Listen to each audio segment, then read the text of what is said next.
sa Book of Isaiah, Isaiah chapter 46, verse 4. Tayo po ay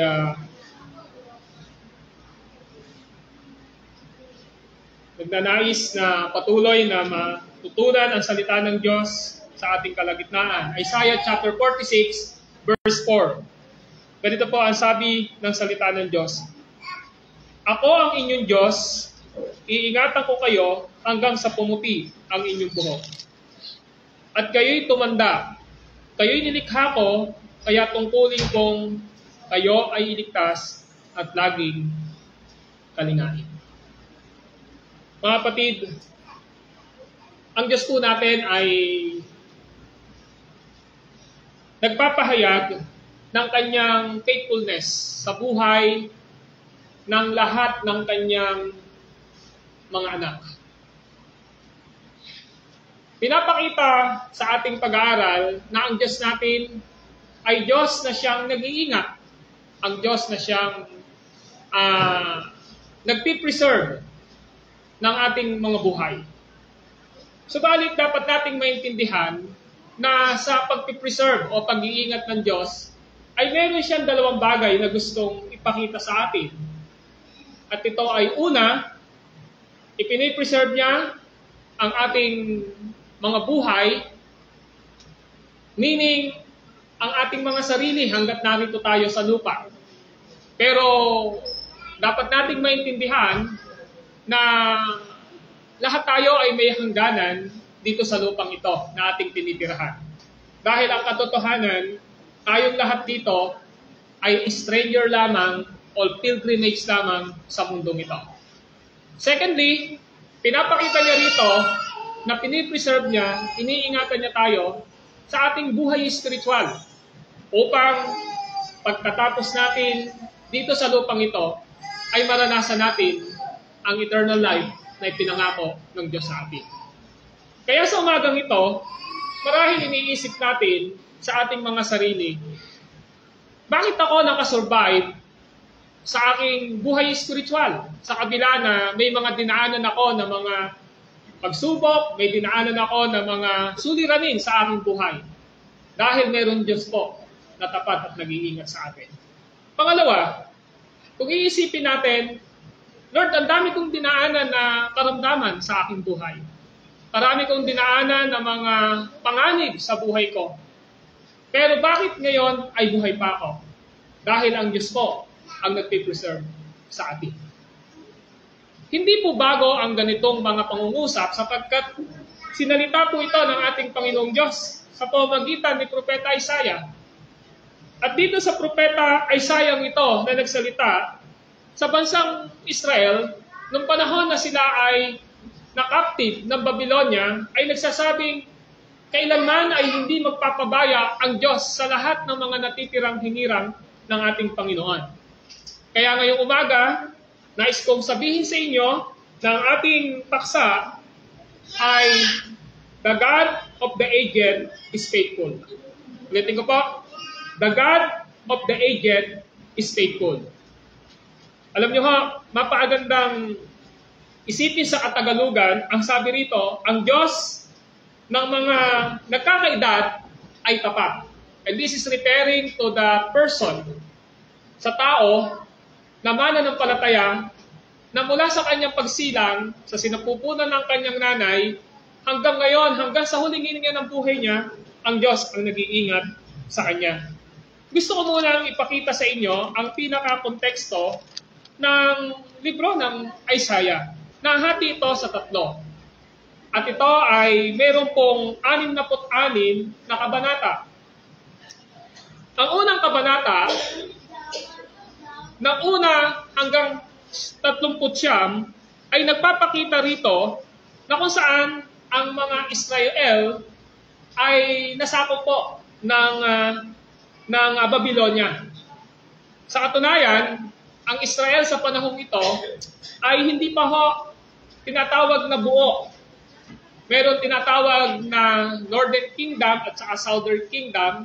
Nahati po siya, yung 12 tribong ito, 10 at saka 2. Yung Huda at saka yung isa magkasama. Pero ang binibigyan ng pananalita ng Diyos sa pamamagitan ni Propeta Isaiah ay ang lugar po ng Juda. Itong lugar ng Juda pong ito ay pinagbabantaan po sila ng mga Assyria. So yung Assyria po ay pagan nation sa panahong iyon na kung saan ay na nakita ni Propeta Isaiah, pinakita ng Diyos kay Propeta Isaiah na napakalakas ng Assyriang ito na nagbabanta sa buhay ng mga taga-Huda.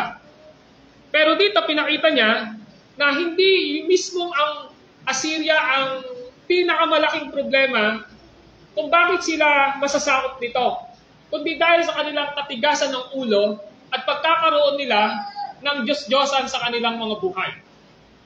At yun yung unang kabanata, 1 hanggang 39.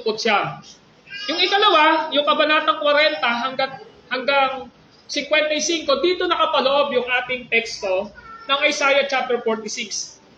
Dito makikita natin sa kabanatang 40 hanggang 55 na pinapakita rito na sa panahon ng pagkakatapon ng maraming taga-Huda, nawawalan na sila ng pag-asa. Nawawalan sila ng pag-asa, hopeless sila, sapagkat sa panahong iyon ay yung Babylonia ay patuloy na sumasakop dito sa Hudang ito. So kanina, yung una, yung Assyria, and then ngayon, yung Babylonia naman, yung sasakop sa kanila. Kung saan, noong time na ito, ang Jerusalem ang pinakasentro ng pananambahan at ang Jerusalem ang pinakasentro ng ating Panginoong Hesukristo. So dito, isang katangi-tangi na tinalakay ni Propeta Isaiah na ang Diyos ay patuloy na magliligtas sa mga natitirang Israelita sa panahon na sila ay sinasakop ng Babylonia. So sa pangatlong bahagi naman, yung kabanatang 56 hanggang 66, pinapakita rito yung pagbabalik na ng Jerusalem, ng mga Israelita sa Jerusalem. So in all this, makikita natin na ang pinaka-sentro ng Book of Isaiah ay walang iba kundi ang katapatan ng Diyos sa kanyang bayang pinili. At ito ay walang iba kundi ang Israel at ang lugar ng Jerusalem. Now, yan yung kabuuan po na makikita natin. Subalit dito po sa Isaiah chapter 46, gusto ko po na balikan natin itong Isaiah chapter 46 na ating tinatalakay upang makita natin yung konteksto nito. Si Propeta Isaiah ay nagpapahayag patungkol sa tunay na Diyos at mga Diyos-Diyosan. Yun ang pinapakita rito. So si Propeta Isaiah, sinasabi niya ngayon, meron totoong Diyos at merong Diyos-Diyosan. Ipinapaunawa ni Propeta Isaiah ang pagkakaiba ng tunay na Diyos ng Israel at ng Jacob laban sa Diyos-Diyosan ng Babylonia na sina Bel at Nebo. Ang Diyos-Diyosan ng Babylonia ay winakasan na ng Diyos ayon po sa talatang 1 at 2. Balikan natin ang chapter 46, verse 1 and 2. Pansinin niyo po, ang sabi ni Propeta Isaiah, dumating na ang wakas ng mga Diyos-Diyosan ng Babylonia, sina Bel at Nebo, na dati sinasamba ay kinakarga sa mga asno, ngayon pabigat sa likod ng mga pagal na hayop. Hindi nila maililigtas ang kanilang sarili, sila'y parang mga bihag na dinadala sa malayo. Iyan ang wakas ng mga Diyos-Diyosan ng Babylonia. So pinapakita ngayon dito ni Propeta Isaiah yung pagkakaiba ng totoong Diyos at yung Diyos-Diyosan ng Babylonia. Yung Diyos-Diyosan daw ng Babylonia, and specifically sina Bel at Nebo, sila ay kailangang buhatin upang makapunta sa isang lugar. Yun ang sinasabi. Pinapakita rito na sila ay kailangang maligtas ng mga tao sa halip na sila yung magligtas. Nakita nyo? So, ibig sabihin, pinapakita rito na winakasan ng Diyos yung mga Diyos-Diyosan ng Babylonian ito na kung saan ang mga Israelita ay kinaptive nila naroon. Maybe sila ay pinipilit na sumamba sa Diyos-Diyosan ng Babilonyang ito ang mga Israelita. Pero hindi pinapahintulutan ng Diyos. Subalit ang tunay na Diyos ng Israel at Jacob ay umaruga sa kanila ayon sa talatang 3. Tingnan nyo yung talatang 3. Ang sabi ng talatang 3, makinig kayo sa akin, lahi ni Jacob. Kayong nalalabi sa bayang Israel, kayo'y inaruga ko mula sa inyong pagsilang. So nakita nyo yung pinasabi ngayon ni Propeta Isaiah? Yung Diyos na totoo, yun yung Diyos na umaaruga, yung Diyos na nag-iingat sa kanila mula pa sa kanilang pagsilang. Ito yung totoong Diyos. Now, maliwanag na pinapakita rito ni Propeta Isaiah na ang Diyos ng Biblia ay Diyos na tapat sa lahat ng kanyang mga anak. Ulitin ko, the God of the aged is faithful.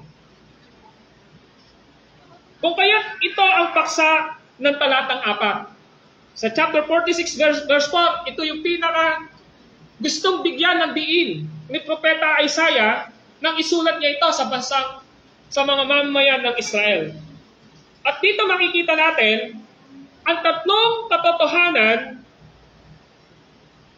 na nais ng Diyos na ituro sa mga Israelita sa panahong iyon at sa ating kapanahunan ngayon. Ano ba yung itinuturo ng verse 4 na ito? At ang sabi ng verse 4, ako ang inyong Diyos, iingatan ko kayo hanggang sa pumuti ang inyong buhok at kayo'y tumanda.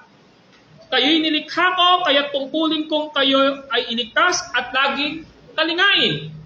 Now, dito makikita natin ang tatlong bagay. Una, God Himself is the same.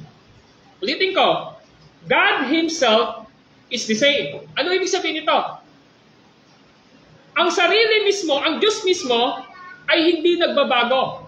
Yun yung gustong ipakita rito. Now, listen in verse 46. Ang sabi rito, ako ang inyong Diyos. Napansin niyo po yun? Sabi niya dyan, ako ang inyong Diyos. Yan po ang sabi ng Magandang Balita Biblia. Pero ang sabi po ng King James Version, I am He. I am He. Pero ang sabi ng Ambagong Biblia, ako siya. So dito pinakikita muna ng ating Panginoong Diyos sa pamamagitan ni Propeta Isaiah, sino ba talaga yung Diyos? Kasi pag hindi nila naunawaan kung sino yung Diyos, babalik na naman sila sa pagiging idolatrous nila.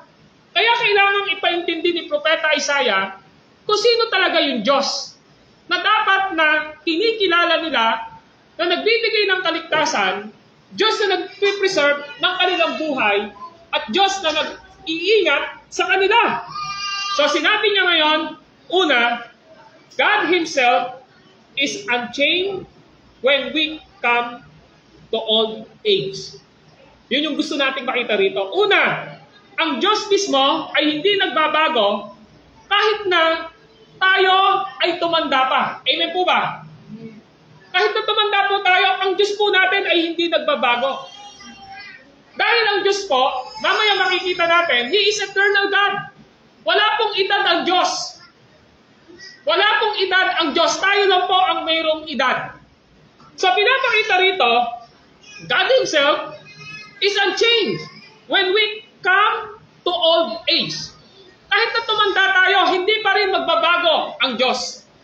Now, dito pinakikita, number 1, ang Diyos na tinutukoy dito ni Propeta Isaiah. Ang Diyos na tinutukoy rito ni Propeta Isaiah ay mula sa original na galing sa salitang I am He. Yun yung gusto kong bigyan ng dead. I am He. Ibig sabihin, ako siya. Yun ang gusto nating makita. Ako siya. Na parang kung titingnan natin, parang ako tapos siya pa. Di ba parang pag tinignan natin, I am He. Ako siya. Binabanggit niya ito sapagkat siya ang Diyos ng lahi ni Jacob at ng Israel na inaruga ng Diyos mula sa pagsilang. Una, gusto nating makita yung pagpapakilala ng Diyos kung bakit niya sinabing, I am He. Gusto niyang ipakita rito yung kanyang eternal relevance doon sa buhay ng Israel na kanyang binigyan ng tipan. Bakit po? Kasi ang sabi ng Isaiah 46:3 ay ganito, makinig kayo sa akin, lahi ni Jacob, kayong nalalabi sa bayang Israel, kayo'y inaruga ko mula sa inyong pagsilang. Now, kung ating titingnan, yung salitang Jacob, dito, siya ho si Israel. Jacob means Israel. At alam natin na saan pa galing si Jacob? Of course, galing siya kay Isaac. Saan pa galing si Isaac? Alam natin, ang lineage nila ay galing sila kay Abraham. Galing sila kay Abraham. So, sa Genesis chapter 12, maliwanag nang si Abraham ay hindi pa tinatawag ng ating Panginoon, ang tawag sa kanya Abram. Pero pagdating ng Genesis chapter 16, 18, 19 hanggang 21, binigyan siya ng pangalang Abraham. At bakit po pinalitan ang kanyang pangalang Abraham? Dahil sa paikipagtipan ng Diyos sa kanya. Ano ang ibig sabihin dito? Pinapakita ni Propeta Isaiah na itong si Jacob o ang Israel na ito, binabalik niya yung paikipagtipan ng Diyos sa mga taong ito noong pa sa Genesis chapter 12. Na ang ibig sabihin niya rito, inaruga ko kayo mula pa sa inyong pagsilang. Now, makinig po tayo mabuti. Ang sabi mo rito ngayon ay pangalawa. Ang salitang I am He ay pangalan ng Diyos sa panahon din po ni Moises. Panahon ni Moises. Halimbawa, buksan natin ang Exodo 3:14. Buksan niyo po ang Exodo 3:14. Sa Exodo chapter 3, verse 14, ganito po ang sabi ng salita ng Diyos. Exodo 3:14. Now listen. Sinabi ng Diyos, ako'y si ako nga. Sabihin mong sinugo ka ni ako nga. Ni Yahweh, ng Diyos ng inyong mga ninuno, ng Diyos ni na Abraham, Isaac at Jacob. At ito ang pangalang itatawag nila sa akin magpakailanman. So, ang panahong ito ay kung saan ay tinawag ng Diyos si Moises. At nagdududa si Moises sa kanyang panawagan kasi nga, hindi siya masyadong magaling magsalita, bulol siya, at paano niya ipipresent ang Diyos sa kanyang buhay. Nasabi ng Panginoon sa kanya, kapag sinugo na kita kay Paraon o kanino mang hari, ang sasabihin mo, I am whom I am.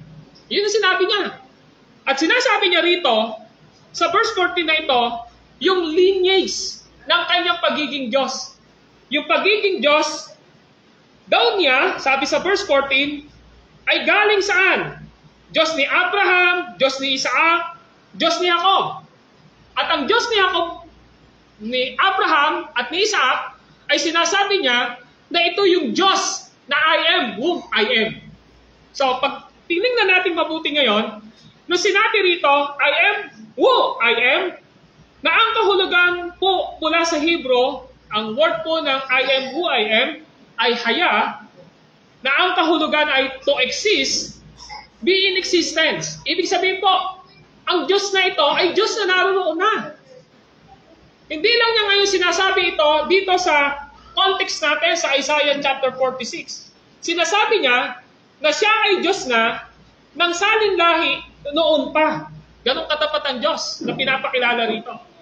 Ngayon, pag tinignan po natin dito, ang sabi rito ng salitang I am who I am, ang sabi nga rito, to exist, be in existence, ay Diyos buhat pa sa walang hanggan. Ibig sabihin, He is the God from eternal. He is eternal God. Eternal God po ang ating Panginoong Diyos. Tingnan natin ang Isaiah chapter 40, verse 28. Gusto ko muna pong ipaunawa sa atin kung sino yung Diyos na pinapakilala rito. Isaiah 40, verse 28. Ang sabi ng Isaiah chapter 40, verse 28 ay ganito. Di man ninyo alam Di ba ninyo talos na itong si Yahweh ang walang hanggang Diyos? Siya ang lumikha ng buong daigdig. Hindi siya napapagod. Sa isipan niya ay walang makakatarok. So, pinapakilala niya ngayon yung I am who am I am who I am, na sinasabi rito na Diyos na nag-exist, na Diyos na naroon na, He is the Creator. Siya ho ang manlilikha, siya ho ang Diyos na lumikha ng buong daigdig, hindi siya napapagod, at ang sinasabi rito, walang makakaarok ng kanyang isipan.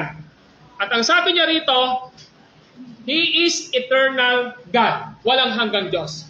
Kaya nga kung titignan natin, kung ang Diyos natin ay eternal God from eternity past, walang edad ang ating Panginoong Diyos. Kung ang mundo natin, sabi ng science ay nasa 6 or 7 billion years, ang Diyos po natin ay wala pong edad. Kaya nga sabi ni Apostol Peter, ang 1,000 taon sa Diyos ay isang araw lamang. Ang isang araw sa Diyos ay 1,000 taon. The God of the Bible is not bounded by times and space and even years. Kaya sinasabi niya ngayon dito, siya ang Diyos na walang hanggan. Yung Diyos na lumikha ng buong daigdig, hindi siya napapagod, sa isipan niya ay walang makakataros. Mga kapatid, the everlasting God, the Lord, na pinapakita rito ay ito. Now, sa ibang translation, ang sinabi po rito na salitang Yahweh ay ginamitan po ng salitang Lord, Panginoon. Now, tingnan lang natin mabuti. Sabi ng Isaiah 40:28, the everlasting God, the Lord. Yan ang pinakagaling sa English. Walang hanggang Diyos, ang Panginoon, the Lord. Now, ang salitang Lord ay mula po sa Hebrew na ang salitang ito ay Jehovah. Siguro, narinig niyo yung salitang Jehovah. Naririnig niyo po yung salitang Jehovah, di po ba? Ang salitang Jehovah, Hebrew word, ay galing po ito sa salitang Lord. Tinranslate po ito na Septuagint na Lord. Kaya yung Jehovah, ang translation po na Septuagint sa Lumang Tipan ay Lord. That is 4 letter na vowel. Kaya nga pag pinagana natin yan, 4 letter lang po yan. Yod, Ye, X, B, X. Yan na po yung letter niya. Y, X, B, X. Yan po yung Jehovah. Yod, Hey, Bow, Hey. Yun po ang ibig sabihin nun. Ang ibig sabihin po niyan ay ito. Na ang salitang Panginoon na tinranslate ng English, ang sabi doon, the everlasting God, tapos dinuktong the Lord, ay galing nga po sa salitang Jehovah na ang kahulugan ay the existing one. So ang tanong natin ngayon dito, sino yung Jehovah ito? Sino yung Diyos na ito na nag-exist na bago pa lalangin ng sanlibutan, na nagpakilala kay Adan, nagpakilala kay Noah, nagpakilala kay Abraham, nagpakilala kay Isaac, nagpakilala kay Jacob. Sino siya? Now, tingnan natin. Ang ibig sabihin, He is the existing one. Nandun na siya. Ibig sabihin po, nung tinranslate na Septuagint, yung Septuagint po, ito po yung nag-translate ng Old Testament mula sa Hebreo papuntang Griego dahil hindi mababasa. So yung pagka-translate nila na salitang Jehovah, tinranslate nila na Lord. Na Lord, na Curious. Yun ang ibig sabihin po. Alam niyo po ba na nung tinranslate ng salitang Jehovah sa Greek ng Lumang Tipan, ay tinranslate nila ito na Jesus saved. So ang salitang Jehovah sa Lumang Tipan, ang literal na kahulugan ay Jesus saved. Si Jesus ang magliligtas. Ngayon, anong ibig sabihin nito? Ang salitang Lord sa Greek ay Curious na ang kahulugan ay Panginoon. Kung ating titingnan, balik tayo sa Isaiah chapter 46 na ating tinatalakay, ang sabi ngayon doon sa talatang 4, ako ang inyong Diyos, iingatan ko kayo hanggang pumuti ang inyong buhok. Ang sabi ron, at kayo'y tumanda, Kayo'y nilikha ko, kaya tungkulin kong kayo'y iligtas at laging kalingain. Sino yung Diyos ngayon na binabanggit ni Propeta Isaiah rito na sinabing, I am whom I am, na tinranslate sa salitang Jehovah, na nang tinranslate ay naging Panginoon o Kurios. Well, mga kapatid, ang tinutukoy dito ay walang iba kundi ang ating Panginoong Jesucristo. He is Jesus Christ. Kaya yung word na binabanggit ngayon dito, I am who I am. Tapos binanggit ngayon Jehovah, tapos sinanslate na Lord, sinabing Panginoong Kurios, ito ay walang iba kundi ang ating Panginoong Jesucristo. And Jesus is always recognized ng kanyang mga disciple na He is Lord, na siya ay Panginoon. Now, halimbawa, sa John chapter 20, verse 28. Now, tingnan natin ang John chapter 20, verse 28. John chapter 20, verse 28. Now, ganito ang pagkasabi ng salita ng Diyos. John 20, 28. Sumagot si Tomas, Panginoon ko at Diyos ko. Nakita nyo? John 20, 28. Now, ano ba yung nangyari dito? Nag-aalinlangan si Tomas eh. And Jesus Christ is a resurrected, meron ng resurrected body ng panahong ito. Ngayon, ang sabi ni Apostle John sa kanyang pagkasabi dito sa John chapter 20, verse 26 ay ganito. Makalipas ang 8 araw, muling nagkatipon sa loob ng bahay ang mga alagad. Kasama nila si Tomas, nakapinid ang mga pinto, ngunit pumasok si Jesus at tumayo sa gitna nila. So, resurrected na si Jesus Christ dito. Sinabi niya, sumainyo ang kapayapaan. Saka sinabi kay Tomas, tingnan mo ang aking mga kamay at ilapat dito ang iyong daliri. Ipasok mo ang iyong kamay sa aking tagiliran. Huwag ka nang mag-alinlangan. Maniwala ka na. And then, sabi ngayon ni Tomas ay ito. Sumagot si Tomas, Panginoon ko at Diyos. So ano ang pagkakilala ni Tomas nung pinapakita ni Jesus ang kanyang resurrected body na yung pinagpakuan niya at yung tinuhog sa kanya sa tagiliran ay wala na. Ang sabi ni Tomas, sabi niya, my Lord and my God.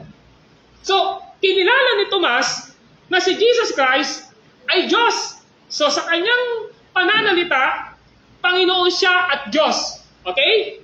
So, ngayon, pinapakita ngayon dito sa John 21, verse 17. Tingnan natin ang John 21, verse 17. Ang sabi ng verse 17 ay ganito. Si Peter naman po ito. Okay? Ay sorry, si Juan, si Apostle John naman po ito. Sa John 21:17. Ano sabi ng verse 17? Ganito po. Pangatlong ulit na tinanong siya ni Jesus. Sorry, si Peter na to. Simon, anak ni Juan, iniibig mo ba ako? Nalungkot si Petro sapagkat bakit ko siyang tinanong. Iniibig mo ba ako? At sumagot siya, Panginoon, nalalaman po ninyo ang lahat ng bagay.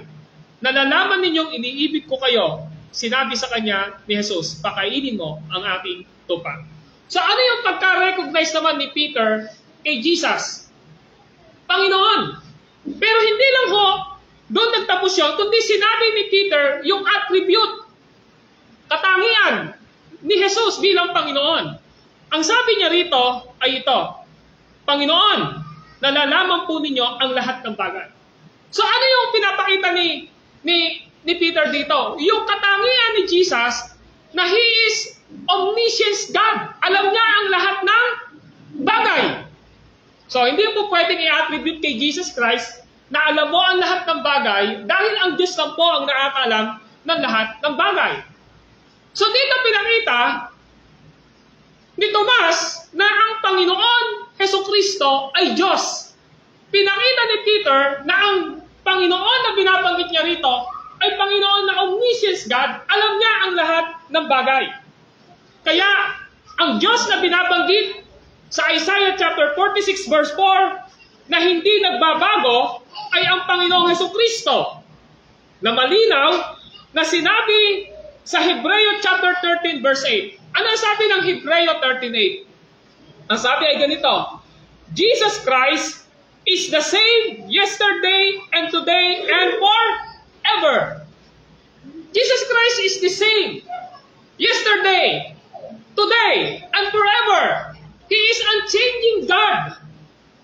Kaya ang Diyos po na pinapakilala ni Propeta Isaiah dito sa Isaiah chapter 46 verse 4 ay walang iba kundi ang ating Panginoong Jesucristo. Mga kapatid, kung ito ang pagpapakilala ni Propeta Isaiah sa mga Israelita dito sa ating konteksto, tayo na mananampalataya, we need to recognize that Jesus is our God sa ating mga buhay. Not only Lord, but He is a God. So the equivalent of Lord is the same as a God. Hindi mo pwede sabihin, Panginoon mo si Jesus, nang hindi mo siya kinikilalang God. Ngayon, maliwanag na sa ating pag-aaral, ay dapat natin itong tingnan ano ang pwede natin makuha dito na ang Diyos po natin na pinag-aaralan ay Diyos na hindi nagbabago. Kung ang Diyos ay hindi nagbabago from Old Testament, tayo mga mananampalataya ngayon ay dapat kumilala na ang Diyos po natin kailanman ay hindi nagbabago. Ang Diyos na si Jesucristo ay hindi nagbabago sa atin mula nang iligtas niya tayo at sa anumang edad ng ating buhay ngayon. Amen po ba? Hindi ko siya nagbabago. Ang pangako ng Panginoong Diyos ay hindi kailanman siya magbabago. Mga kapatid, we need to recognize sa ating mga buhay kung sino ang Diyos na ito. Ang sabi ng Isaiah 45 verse 24. Now, tingnan natin. Isaiah chapter 45 verse 24. Sino siya? Isaiah 45 verse 24. Sasabihin nila, tanging na kay Yahweh ang kapangyarihan at pagtatagumpay. At mapapahiya ang sino man sa kanya'y lalaban. Napansin nyo? Pinapakita rito na ang Diyos po natin ang nagpapatagumpay sa atin. Amen po ba? Nagpapatagumpay siya sa atin dahil nasa kapangyarihan niya ang pagtatagumpay. Alam niyo kung bakit tayo nagtatagumpay sa ating mga buhay ngayon? Because of Jesus Christ. Amen po ba? Siya ang nagpapatagumpay sa atin. Kapag mayroon tayong dinadaan ng pagsubok, kapag mayroon tayong dinadaan ng problema, kapag mayroon dinadaan ng suliranin, kapag tayo ay magulo na ang isipan natin, lumalapit tayo sa ating Panginoong Diyos, ang Panginoong Diyos natin ang nagpapatagumpay sa atin. We are more than conqueror because of Jesus Christ. And that is the language of Apostle Paul in Romans chapter 8, verse 31 to 39. Who can separate us from the love of God? Ang kahirapan ba? Ang gutom ba? Ang kamatayan ba? Ang kahubaran ba? No one can separate us from the love of God. Sa pamamagitan ni Kristo Jesus na siyang nagligtas sa atin. We are more than conqueror. And we are success sa ating mga buhay dahil po sa ating Panginoong Jesucristo. Kaya sabi ng verse 24, tanging na kay Yahweh ang kapangyarihan at pagtatagumpay. Mga kapatid, kung meron man tayong pinaplano sa ating mga buhay, kung meron man tayong dinidesire sa ating mga sarili, hayaan natin itong isubmit sa kapangyarihan ng ating Panginoong Jesucristo. At sa kapangyarihan ng ating Panginoong Jesucristo ito, mag-rely tayo sa kanyang kapangyarihan, sa kanyang napakagandang kalooban, upang ang lahat ng ginagawa natin ay magtagumpay. Mangyari man ang ating pinaplano at hindi, pero kung sinusunod natin si Jesus at ang kanyang salita sa ating mga buhay, nagtatagumpay pa rin po tayo sa ating mga buhay. Amen po ba? Ang sukatan ng tao ay hindi sukatan ng Diyos. Para sa Panginoon, ito ang gusto niyang mangyari sa atin. Para sa Kanya, tagumpay ka mo. Pero sa tao, kung hindi nangyari ito, parang tingin niya, nag-fail ka. Pero sa harapan ng Diyos, tagumpay ka. If we always follow the will of God and the Word of God sa ating mga buhay, tandaan po natin, nagtatagumpay po tayo dahil ang Diyos ang pinipis natin sa ating mga buhay. Now, tingnan natin ang Isaiah chapter 45, verse 8. Now, Isaiah chapter 45, verse 8, ganito ho, ang sabi. Sometimes, kapag meron tayong dinadaan ng mga karamdaman, meron tayong dinadaan ng pagsubok sa ating mga buhay, ginagawa natin, sinasabi natin, this is evil. ito ay masama. Pero ito sabi ng banal na kasulatan sa Isaiah chapter 45 verse 8 mga kapatid. Padadalahan kita ng sunod-sunod na tagumpay. Parang masinsing patak ng ulan. Dahil dito maghahari sa daigdig ang kalayaan at katarungan. Ako, si Yahweh, ang magsasagawa nito. Now dito, pinapakita ni Propeta Isaiah, kung meron man tayong pagtatagumpay na sunod-sunod sa ating mga buhay, dahil sa ating Panginoong Jesucristo. Amen po ba? Nagtagumpay ka sa pag-aaral mo dahil po sa Panginoon yon. Hindi siya nagbago sa buhay mo. Kung bakit ka nagtagumpay sa mga pangarap mo, plano mo sa buhay mo, o anumang mga bagay na pinaplano mo sa buhay mo, dahil sa ating Panginoong Diyos. Pero ang tanong, paano kung dumating po yung ibang mga pangyayari sa ating mga buhay na yung binabalak natin ay hindi mangyari? Tingnan po natin ang Isaiah chapter 46 verse 10. Isaiah chapter 46 verse 10. Ang sabi dito ay ito. Sa simula pa'y hinulaan ko na at aking inihayag kung ano ang magaganap. Sinabi kong ang balak ko'y tiyak na mangyayari at gagawin ko ang lahat ng gusto ko. May mga plano tayo sa ating mga buhay. Amen po ba? Pero paano kung hindi nangyari yung pinaplano natin? Magtatampo tayo sa Diyos? Hindi.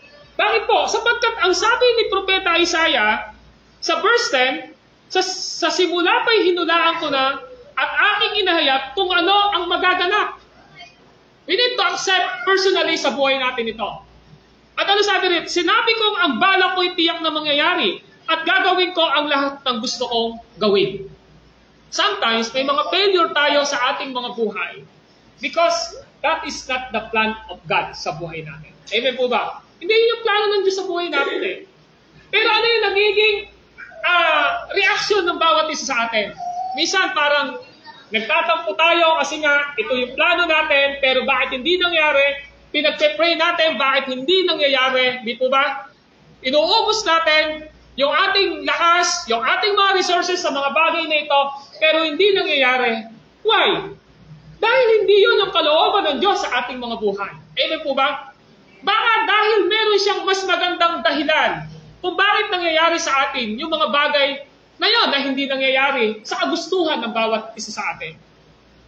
Tandaan natin, God is omniscient God. Alam ng Diyos ang lahat ng bagay. Amen po ba?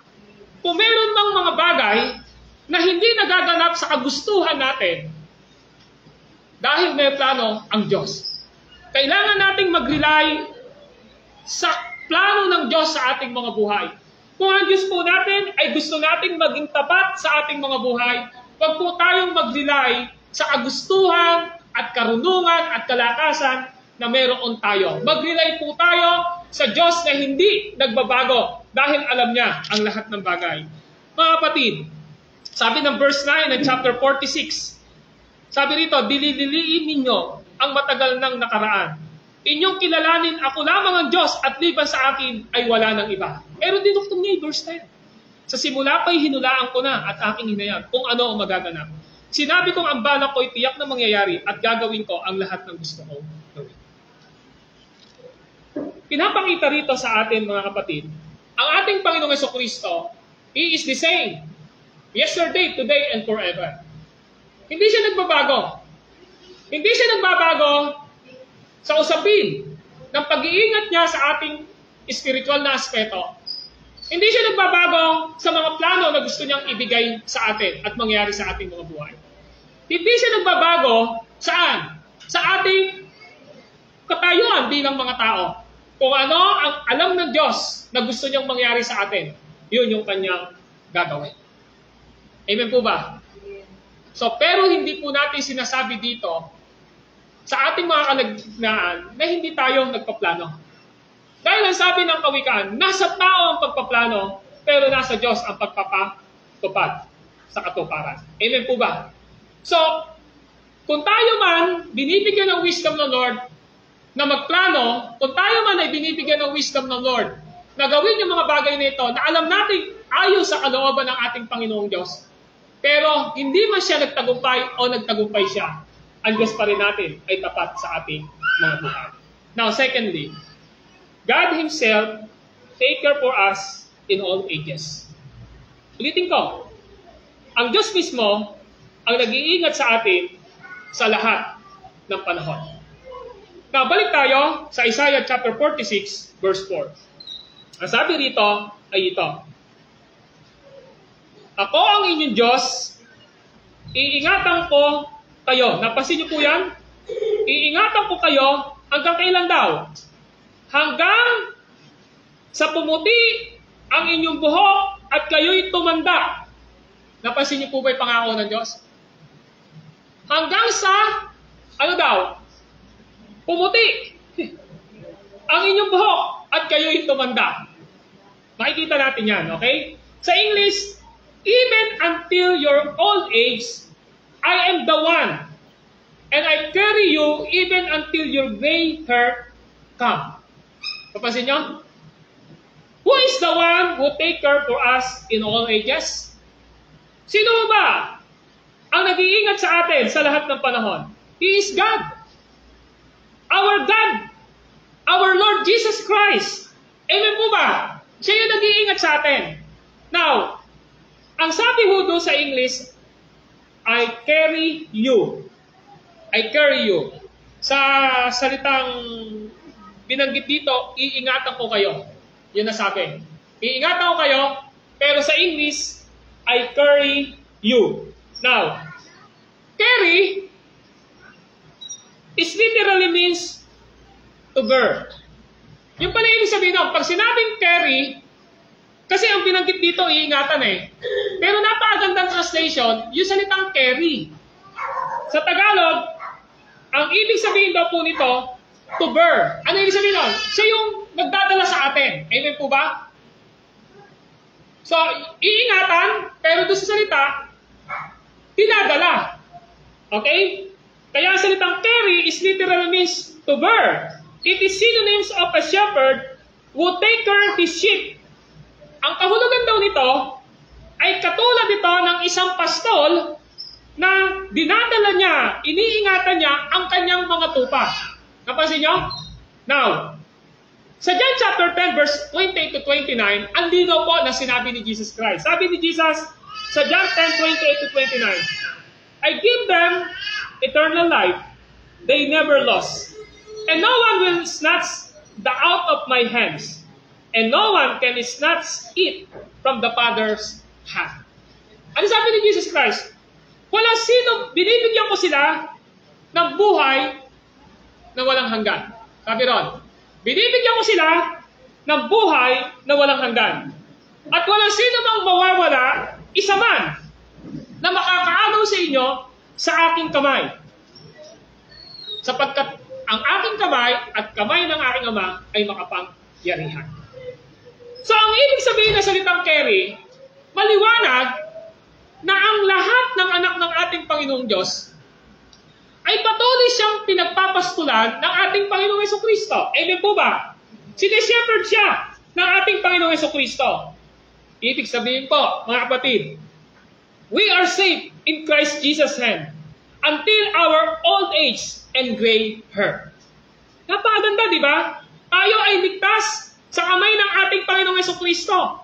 Kahit po tayo tumanda at kahit tayo po ay pumuti pa ang ating mga buhok.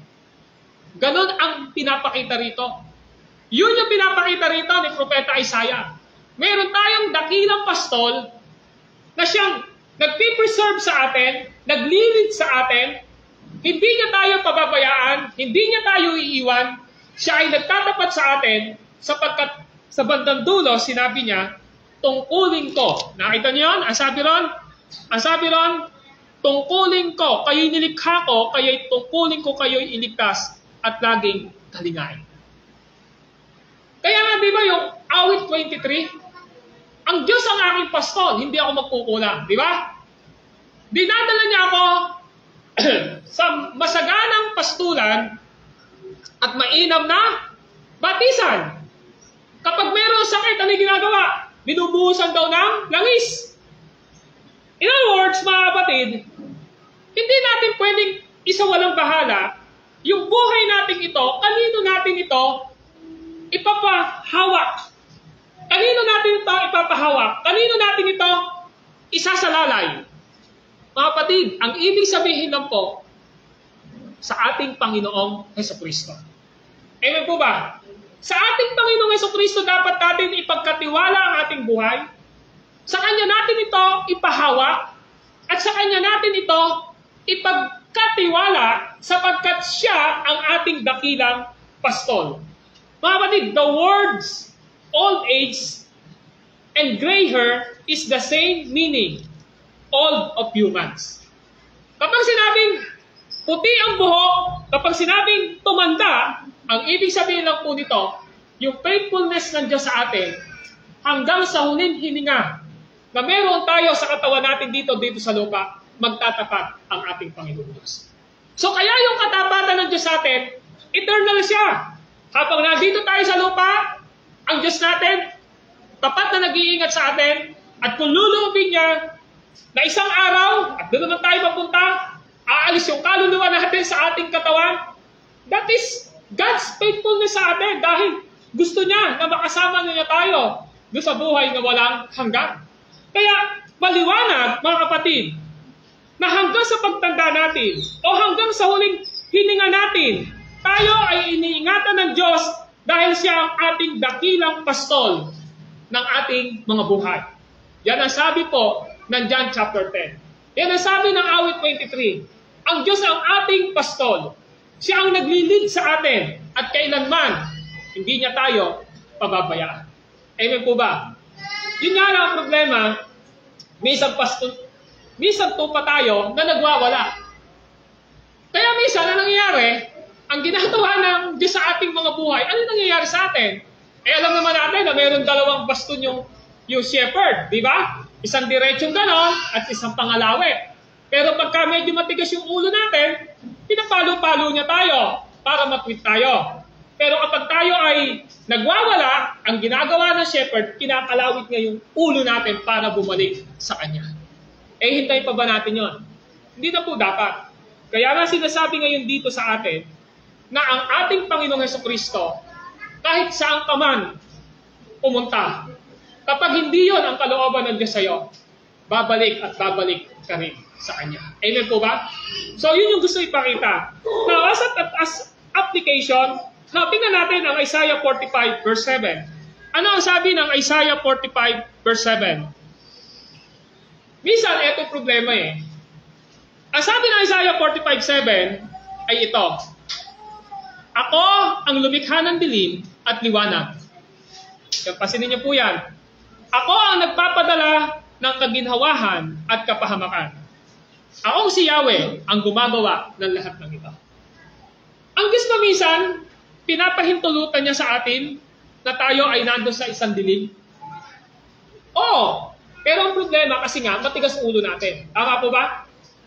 Hinahanap natin yung dilim, alam natin na dilim, pero doon pa rin tayo pupunta sa dilim.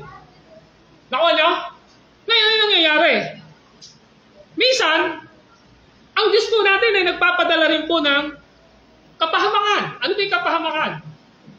Eh di siyempre, pag sinabing kapahamakan, baka hindi magandang nangyayari sa buhay natin. Tama po ba?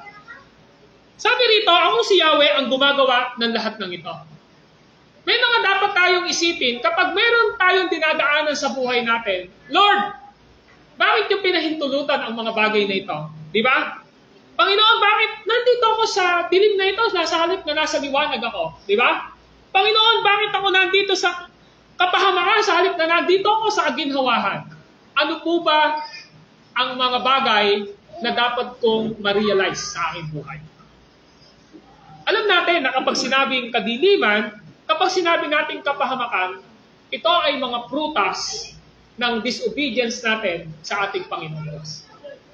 And God permitted ang lahat ng ito upang ma-realize natin na wag tayo magtitiwala sa sarili nating kakayanan, kundi magtiwala tayo sa ating Panginoong Hesukristo na siyang nagmamay-ari at nag-iingat ng ating mga buhay.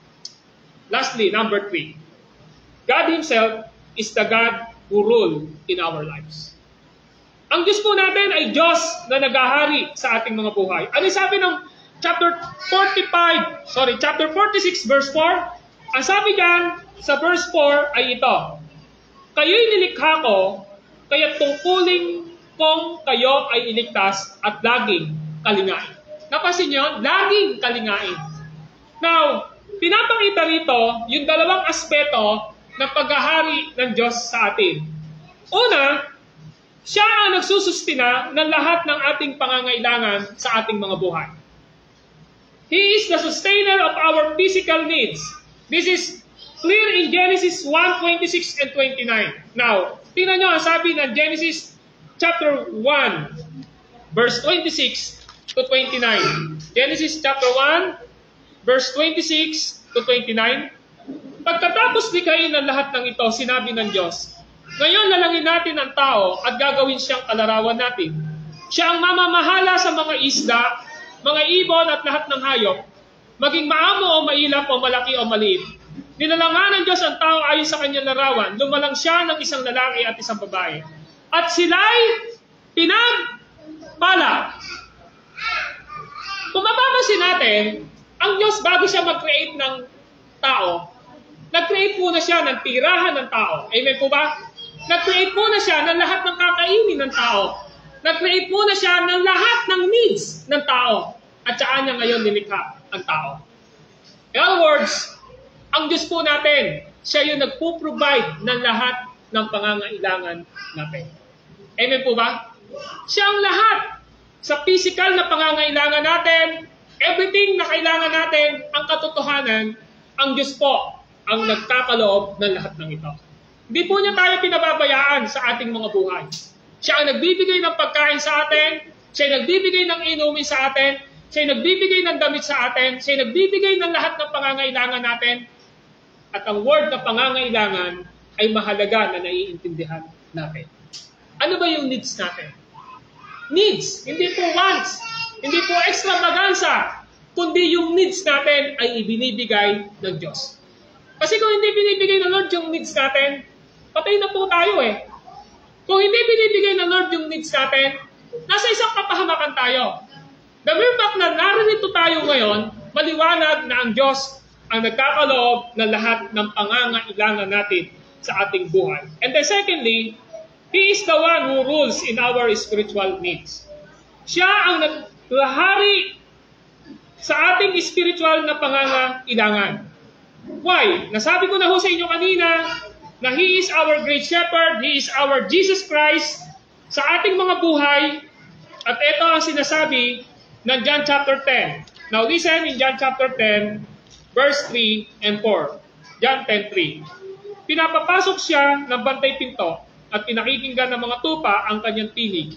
Tinatawag niya ang kanyang mga tupa sa kanilang pangalan at inilalabas sa kulungan. Verse 4. Kapag nailabas na, siya'y nangunguna sa kanila at sumusunod naman ang mga tupa sapagkat nakikilala nila ang kanyang tinig. Hindi sila sumusunod sa iba, bagkus pa nga'y patakbong lumalayo sapagkat hindi nila nakikilala ang kanyang tinig. Verse 7. Kaya muli sinabi ni Jesus, tandaan ninyo, ako ang pintuang dinaraanan ng mga tupa. Verse 9. Ako ang pintuan, ang sino man pumasok sa pamamagitan ko ay maliligtas. Papasok siya at lalabas at makatatakbo ng pastulan. Verse 10.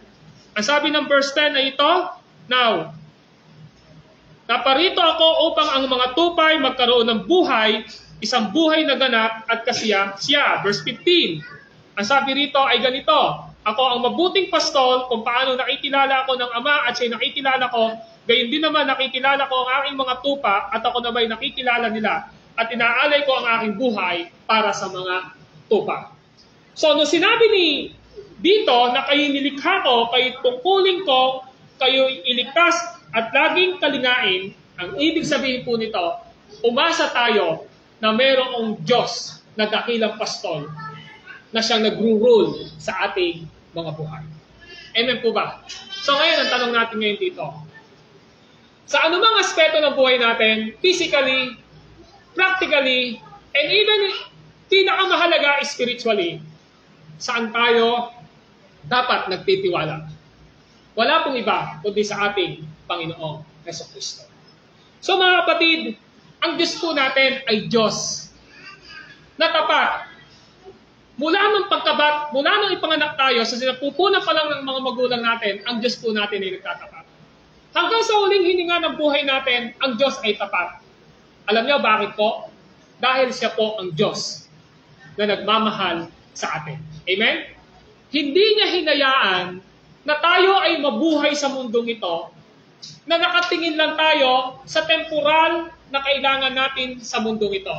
Na ma-provide yung lahat ng pangangailangan natin, makapagbigay tayo ng magandang kinabukasan sa mga anak natin, makagawa tayo ng mga bagay na pansamantala sa mundong ito. Kundi binigyan niya tayo sa ating mga buhay ng higit na kailangan ng bawat isa sa atin. At yon ay walang iba, kundi ang buhay na walang hanggan na ibinigay ng dakilang pastol. At yon ay walang iba, kundi si Jesucristo. Amen? Kaano man kahaba ang abutin ng buhay ng bawat isa sa atin dito. Katulad na sinasabi ng awit 90, ang buhay ng tao ay 70 taong singkad at 80 naman kung malakas. Saan man tayo umabot, 70, 80, 90, 100 years, tatandaan po natin, meron tayong Diyos na dapat paglagakan ng ating mga buhay. At yun ay walang iba, kundi ang ating Panginoong Jesucristo. Amen? So ngayon, dahil siya ang ating pastol, maaaring lahat tayo ay merong mga hinihiling sa ating Panginoong Diyos. Kung tayo man ay humihiling sa ating Panginoong Diyos at hindi niya ito pinagkaloob sa atin, mapagkakatiwalaan natin na hindi yon ang kalooban ng Diyos sa ating buhay. Amen? Kung tinugod man ito ng ating Panginoong Diyos, mapangahawakan natin na ito ay kalooban ng Diyos, ay kabubuti natin at ikaluluwalhati ng kanyang pangalan. Tatandaan po natin, ang Diyos po natin ay Diyos na makapangyarihan, na siyang humahawak ng ating mga buhay at walang bagay na magninintis sa buhay natin sapagkat ang lahat ng mga bagay na pinlano ng Diyos ay mangyayari para sa ating kabubuti at para sa kanyang kaluwalhatian. Our God is a faithful God in all ages of our life. Amen? So ang Diyos po natin ay Diyos na magtatapat. Tayo manalangin. Panginoon, maraming salamat sa mga salita niyo na aming natanggap. Patuloy niyo po itong pagpalain at i-bless sa aming mga buhay. Sapagkat ang lahat ng ito ay hiling namin sa inyo sa pangalan ni Kristo Jesus.